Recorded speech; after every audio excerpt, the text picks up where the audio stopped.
Hello and welcome to the weekly Shakeout of Paula's Run Club with me, Paula Radcliffe. And me, Christopher Thompson. And this time we actually get to do it side by side because we still are recording Yes. in the Great Run offices with, of course, that fantastic backdrop behind us of the Tyne Bridge. And we're just going to crack on with the questions that we have. Yeah, let's not beat around the bush. That's what this episode's for. Do you want to go first? Yeah. To share the same computer this time? Yeah, we can. You can.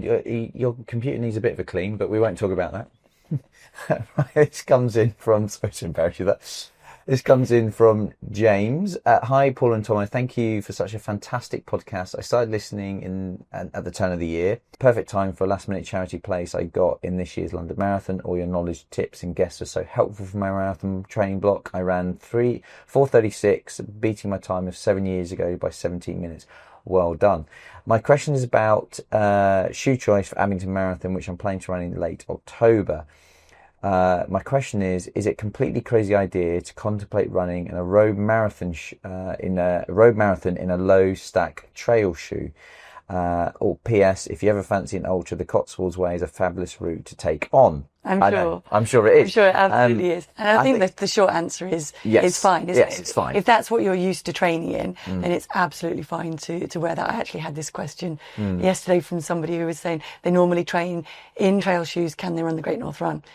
In trail shoes, of course you can. They work. It's going to wear out the lugs a little bit more. So maybe when you go back to a really muddy trail, you're not going to have quite as good grip as you did before because the tarmac will have worn that away, but totally fine to wear them. Yeah. And I think from what I see from trail running shoes, they're becoming they're a lot softer. And just the way the shoe technology is moving, they are kind of universal across a lot of different things, and actually it's about what your foot enjoys more so than what the terrain is. Definitely. If that makes sense. So it's kind of shifting a little bit, I think. And a lot of them they're using the new technology within them, and they're hybrids anyhow, because many of us for our trails, I know for me, I'll run on the road to get to the trails and I'll run on the road to get back. And so you're used to mixing that in. So let's not overcomplicate it. If it's a shoe that you're used to and that you run really well in, absolutely, and the very best of luck in that race. True. And just to close, on that point where you ran the marathon in what was deemed a long distance kind of heavy duty mileage shoe, but you ran the race, which you didn't necessarily feel great about at the beginning, but towards the end of the marathon you enjoyed the extra support. So again, it comes down to personal preference of what your body and feet need. But good luck. Hope it goes well. Pain of a torn calf, I enjoyed the extra support. Just throw away that comment. Moving on to the next one. This is from Mark Hookins, and he is basically asking for injury advice. Took a short break after London, got back into his training with a few shorter races, 5Ks and 10Ks, before starting on a training plan to take him through to the Worcester City Half, which I know is actually coming up on the 13th or 14th of September. So in a couple of weeks. He's 59 and started running 9 years ago. Picked up a niggle in the ball of his left foot, which he ignored, thinking he'd run it off. Increasing his mileage gradually, went back up to 40 miles a week. However, after a Sunday run following a midweek Yasu 800 session on the track, the pain got too much and he had to stop running. A few days later, and with no improvements, went and got an x-ray, was assessed as a potential break to the lateral proximal phalanx joint, basically the big toe. Big toe, yeah. And he's written that, so let's not in case you were trying to claim, I understood that word. Yeah, okay. It is written big toe in brackets afterwards.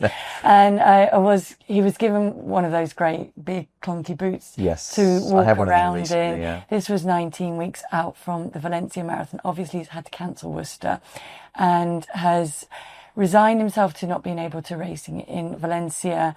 Valencia is December, isn't it? Yes. September. So it is tight, and that toe will take time to heal. Physio has said it will be 10 to 12 weeks before he can run properly. So only 9 weeks before the marathon. 6. Oh, sorry, 6. Yeah. That's 6. I needed my glasses on. Yeah, that's right. I know that Thommo has been through similar situation recently, so I was hoping for some advice on how to come back from that broken toe. He's had one round of extracorporeal shockwave treatment, which actually can be really good in terms of stimulating the bone. I'm sure that was very painful though, on the big toe area, Mark. So well done for getting that done. It will help. I'm sure ice will help. You can actually dip it in and out. So do contrast as well, from ice to cold, can't you? To warm, sorry. Usually a minute. I do it in a minute in cold, 2 minutes in warm. Is that the way you do it? Generally, yeah. I mean, that would be it's not exact science, but roughly speaking, 2-to-1. So he does round off with, I'm an England athletics run coach, so I am familiar with setting training plans for myself and other members, but maybe not so used to returning from this sort of injury. Any advice would be great. Well, I think first off, I'm guessing at this point, you're still in the boot.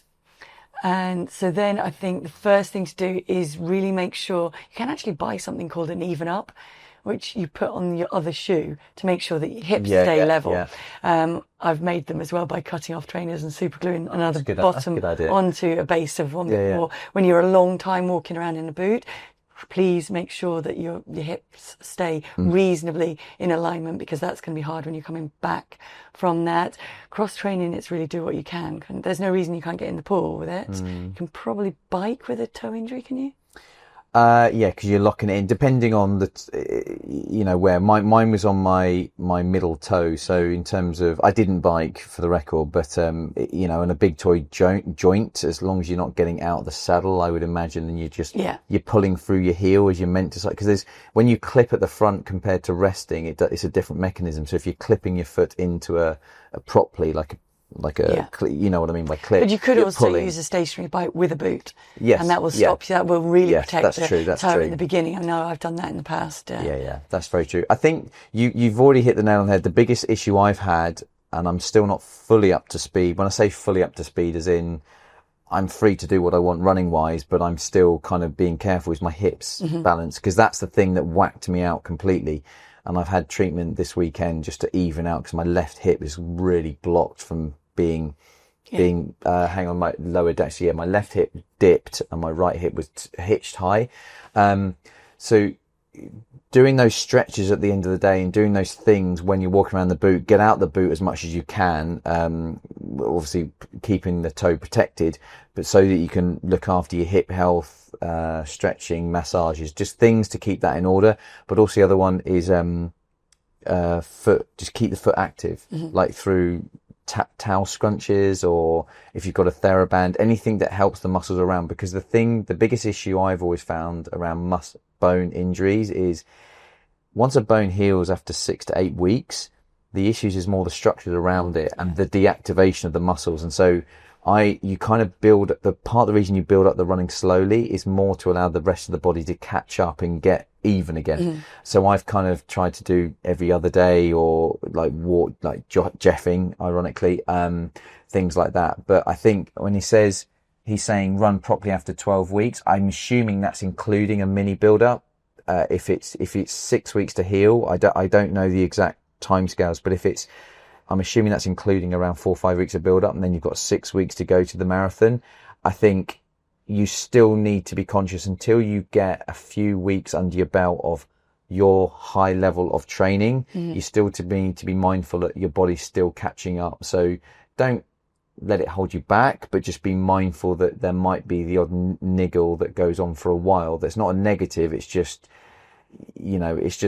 it's like a car, that hasn't been driven. I've got a car that's 12 years old, and if I have left it on the drive for a while, it takes a while to get going, and you've got to nurture keep it. Everything strong around it, and really hope it goes well for you, Mark, and that you do make Valencia.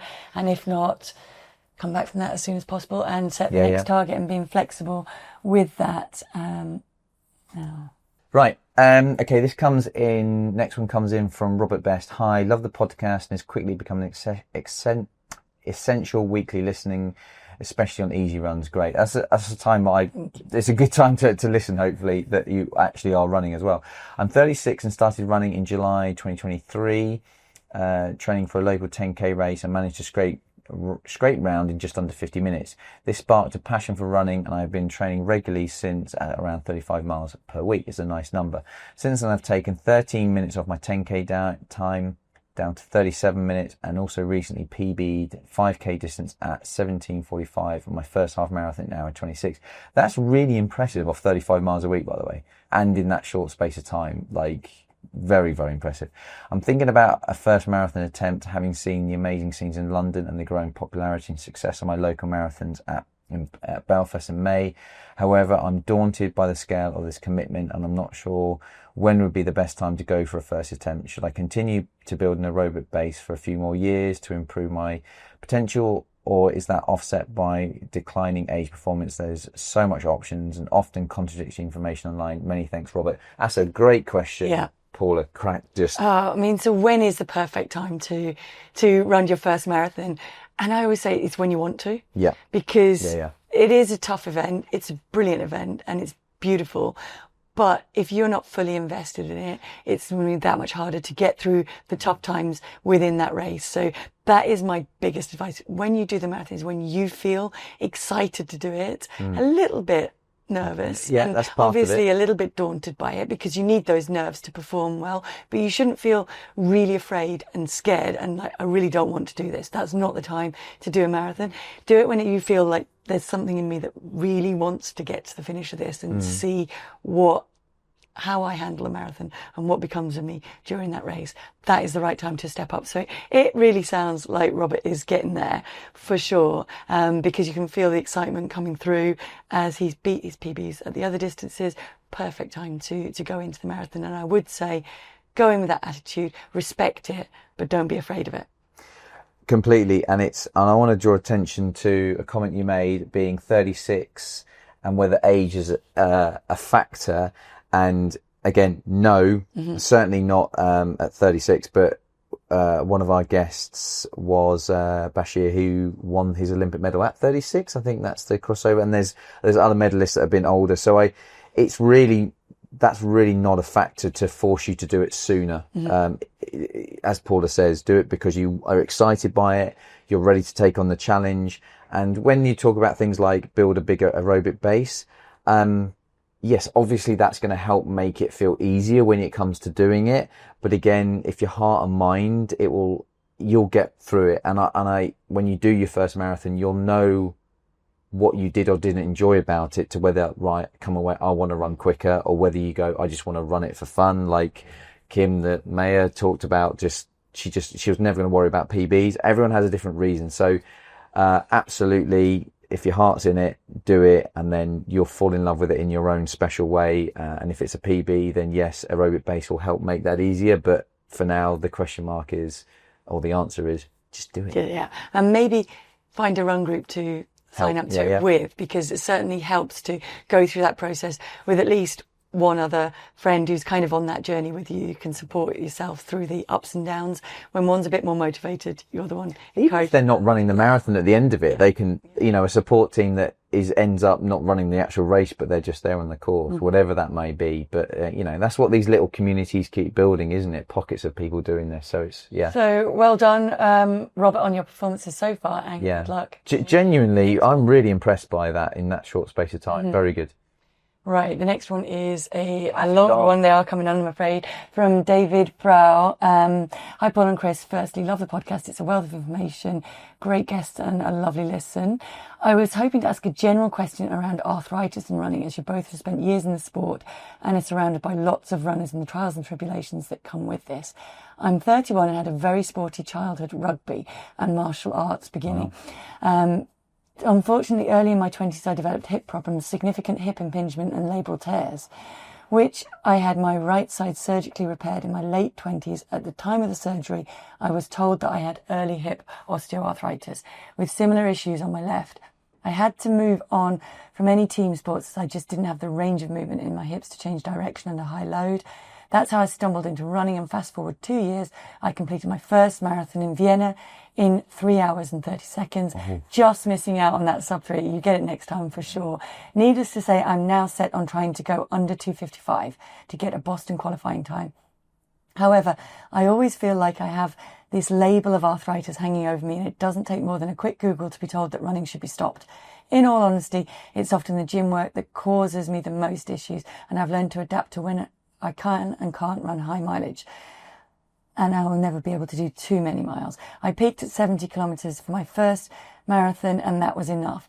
It is enough. Yeah. I really want to make running a lifelong hobby. Have any of you known people that have continued to run long term despite these type of limitations? I know, Paula, you managed a foot with modifications for many years, and maybe it's just one of those scenarios. I don't want to give up on my Boston dream just yet. And that's from Dave. Well, he's right. I mean, osteoarthritis is kind of what I've got in my foot joint, and you do have to learn to manage it. I am conscious of the fact that what I do with a foot is very different to what you do with a hip osteoarthritis. So I would recommend working with the specialist and the medical support on that. But I do kind of understand and back the attitude that Dave's got there of, as long as I can, I'm going to keep working with my body. And I think my biggest advice would be to listen to that body. And the thing is, with an osteoarthritic joint, it lets you know when it doesn't want to do something. So if you listen to that and work with what it seems to like, I would say to go with that. There are lots of things in diet that you can do as well. Yeah. I know that you can get synovial fluid injections. I get Ostenol into the joint, and it's basically just an oiling of that joint that's replacing the synovial fluid that wears out from the osteoarthritis. So I think if you can get that regularly as well and work with those specialists, do as much running as you can on softer surfaces, incorporate cross training, especially with the advances in shoe technology, I do think there's a really good, strong shout that you can get through that Boston and smash that 2:55 goal. I completely agree. I think one thing I would talk about from this is, and I'm careful to tell people what to do with significant issues like this, but a lot of the time with an elite athlete, if you scanned them on an MRI machine or anything, they wouldn't look like an elite athlete. And so often elite athletes run based on feel, like how many times have you or I gone to a major championship or done a race, and medically speaking, you possibly shouldn't. And I'm not saying we were right to necessarily run through things, but that desire to do something or achieve something overtakes possible medical advice. And it's a tricky balance, and it's something you always have to be kind of cautious of. But I think sometimes the reality is that what you feel rather than what it looks like on a scan is probably a better thing to think about. Keeping it moving helps. Yes. And I certainly know that when I've seen specialists with my foot, they've said, keep doing what you are doing on it, because it's keeping that joint moving. Yes. And from recollection, when I came back from the time off that I had to take to heal my calf after Boston, my foot was more sore than it had been any time probably over the last 3 or 4 years, because it wasn't used to that daily movement. So keeping that in, be it cross training, I think is a great way, particularly for arthritis, of just keeping the joints moving as close to running movement as you can get, without actually having the impact on the joint. No, good luck. Good question, and good luck with that. Please let us know how you get on. Yes. Next one from Helen Foster. Hi, Paula and Thommo. Thanks for making my favourite podcast. Thank you very much. It's very flattering. They always start so lovely. So thank you very much for that. During the first series, you inspired me to take up my London good for age place and run the marathon. I've been training for Lake Garda as a training run instead, but I'm so grateful I did. The interview with Paula was the best episode yet. You're such a huge fan. There you go. Very good. See, I told you. I said to you, people would like to hear from you directly. So I take full credit for that. I have 2 questions before I ask them. I just wanted to say thank you for the tips on the pre-marathon toilet trips. I wanted to share one of my own for anyone running Chicago. Oh, fantastic. I ran last year and it was the best day of my life, but also the hardest 3 hours 19 of my life, and I was desperate to pee the whole time, but knew I didn't have time to stop if I wanted to get under 3:20. Well, you really didn't if you ran 3:19. The queues for the Portaloos at the start were crazy. I waited an hour, then had to go and join my starting bin, so I was worried I was going to close, but the pen was going to close, but the pen doesn't close, so I could have waited and peed. In hindsight, I wish I'd taken a shiwi and emptied bottle in case of an emergency, which I always do at races now. Have you? Yeah. Yeah. I've heard of those, and it's a great idea. That's really good. I've been running since 2020 and running marathons since 2022, running 3 hours 34 in my first. And I'm currently training for my 9th marathon in October in Yorkshire, hoping to run around 3 hours 10. I'm also running a Manchester half the week before, which I had already had booked in before I entered the Yorkshire Marathon. My first question is, how hard shall I run this? I was thinking of running the whole thing at my target marathon pace, 4:30 per kilometre.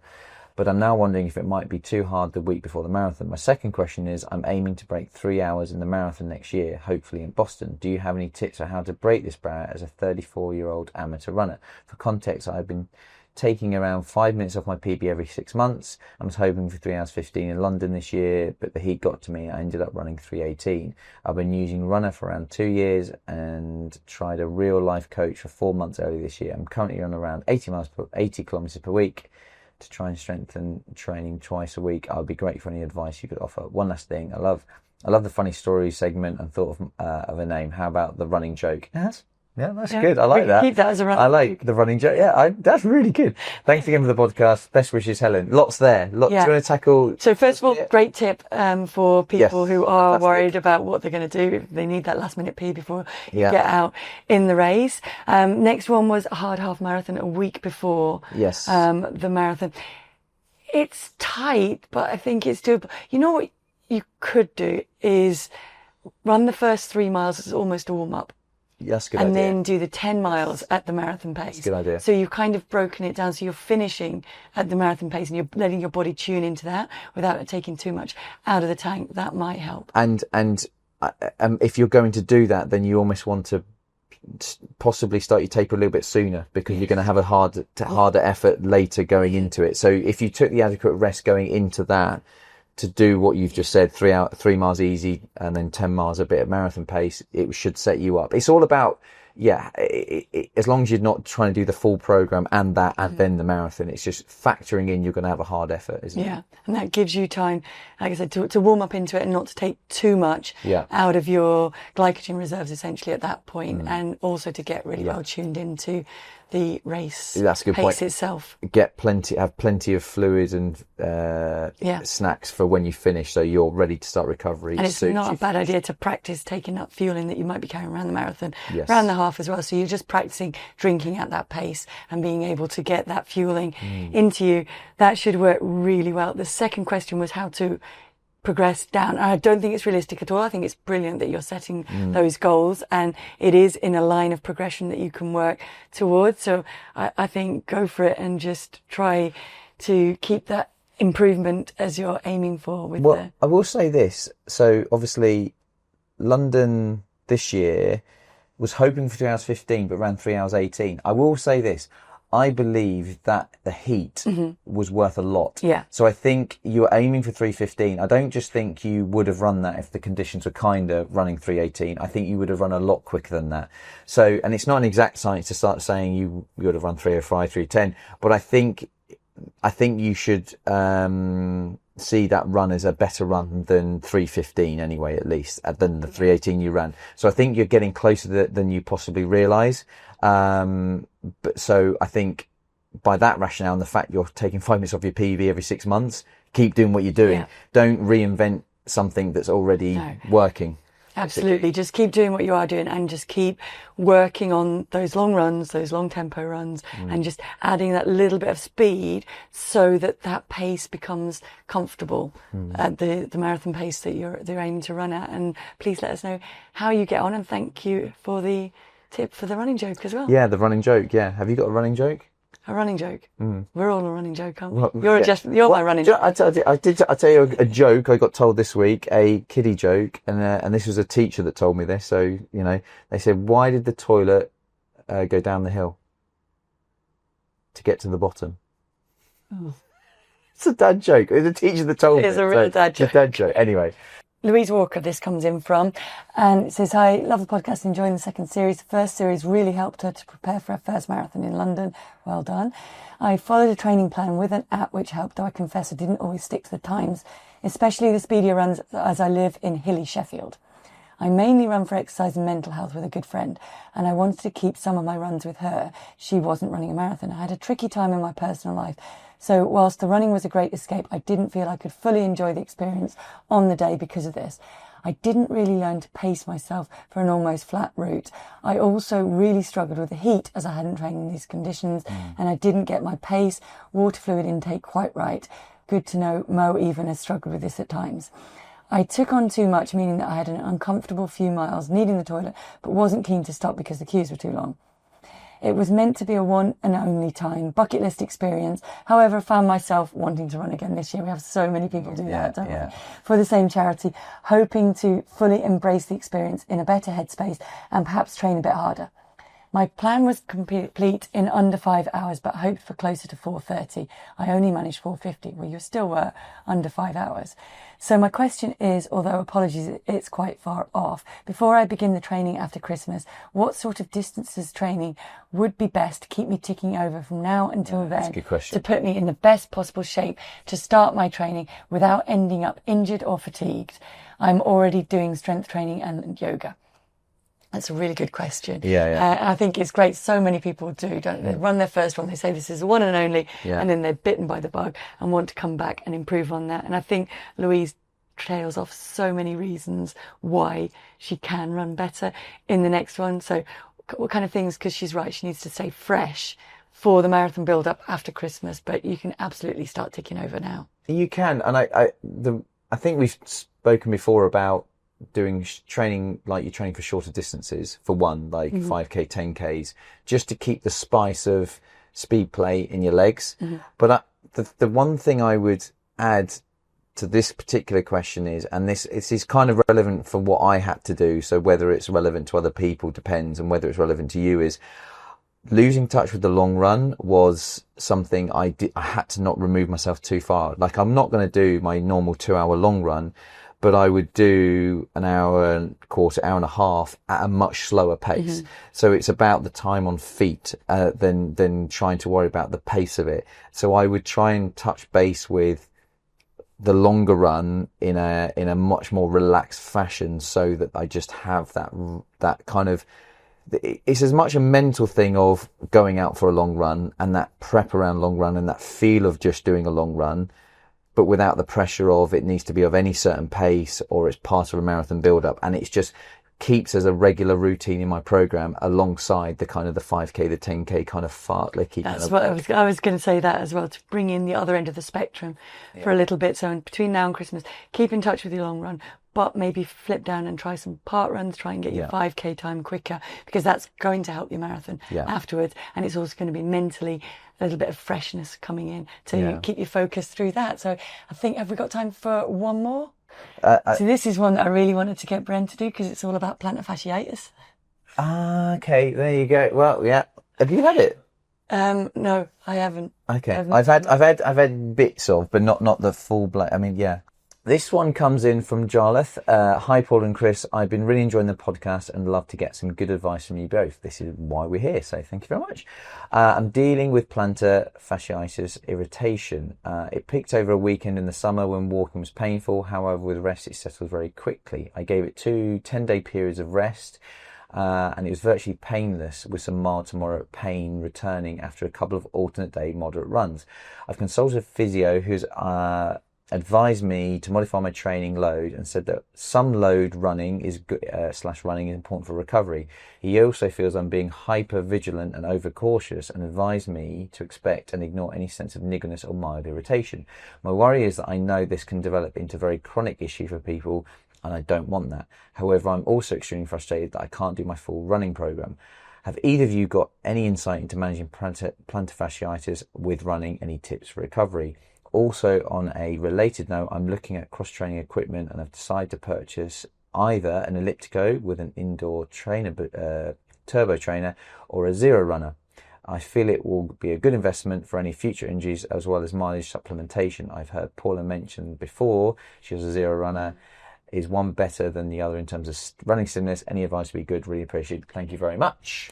Oh, wow. A lot in there. I mean, first off, I haven't had actually many injuries I've had, but I've never had plantar fasciitis. But I do know that getting running orthotics can help Yes. with that in terms of just supporting the bottom of your foot a little bit, taking the pressure off that area. What do you know?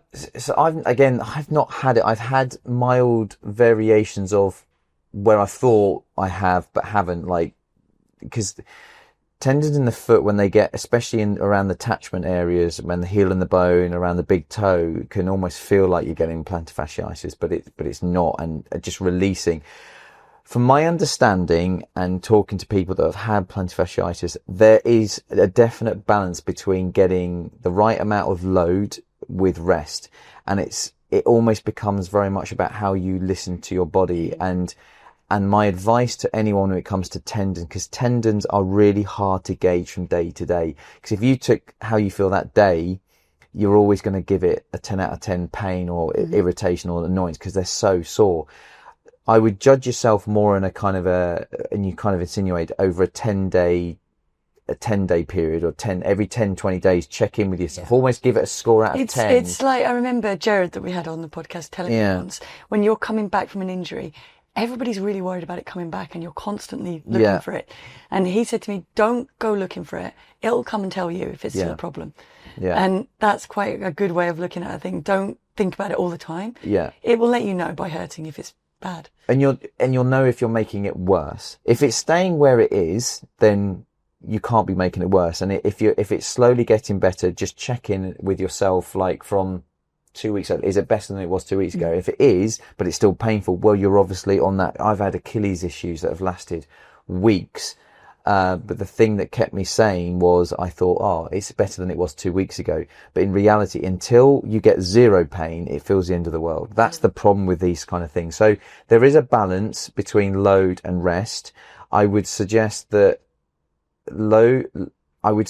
like isometric stuff would be really good, like just putting, almost standing on tiptoes, but not doing eccentric, concentric, just really loading up. So, because your body, when you run, you're putting 5-6 times your body weight through. So you want to build the tolerance of the muscle. So doing things like that to help with the tolerance, and then keep the contrast icing that we've talked about before in between. So really overplay the recovery. And when you load it, take it to a point where it's like, it's annoyed, but not too annoyed. It's not really very technical, but it's difficult to diagnose when someone's writing in, and we're trying to kind of guide based on a variety of different factors. But hopefully that kind of makes sense. And don't be afraid to go with shoes, different shoes, play around with those, and check with your physio first on those as well. But definitely look at... You do. I always get a bit cautious about that, sort of using shoes to avoid it, because actually sometimes that's a good way of loading it. But yeah. Final bit of advice there. So on the Zero Runner or the Elliptico, there's pros and cons to both. The Elliptico, the advice being, the advantage being you can take it outside. You can use it outside as well, get out in the fresh air, which is one of the reasons a lot of us run it in the first place. So having that cross-training side to it really helps. It is fairly close to running. I would say the Zero Runner is closer to running.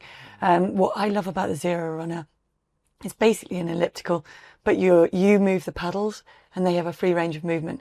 So you're not stuck with a certain stride length, and you're not stuck not being able to lift your heel towards your bum. You can do that. So you can absolutely exactly replicate the running movement without the impact. So for that reason, I think it's really, really good. Okay. I've not tried a Zero Runner. That sounds good. I've used an elliptico, but I'll have to, Yeah, I've been injured enough. It's one thing I haven't used, believe it or not. We'll get you on there. Yeah. Thank you very much once again for tuning in to this weekly Shakeout. We will catch you on Monday for the next pod, and of course next Thursday for the next weekly Shakeout. Don't forget to get in touch with all of your questions, because we love hearing from them. Hopefully we are helping with that as well. The WhatsApp number is +44 7564 747 914. That email address is paulasrunclub@momentumbroadcast.co.uk. On socials, it's @paulasrunclub. You can watch us on YouTube as well. Don't forget the NordVPN is still running. That is nordvpn.com/paulasrunclub. I think that's about it for the weekly Shakeout this week. I think so. It has been a Momentum Broadcast production, and I will be back from Tokyo next week. And all that's left for me to say, see you later. But...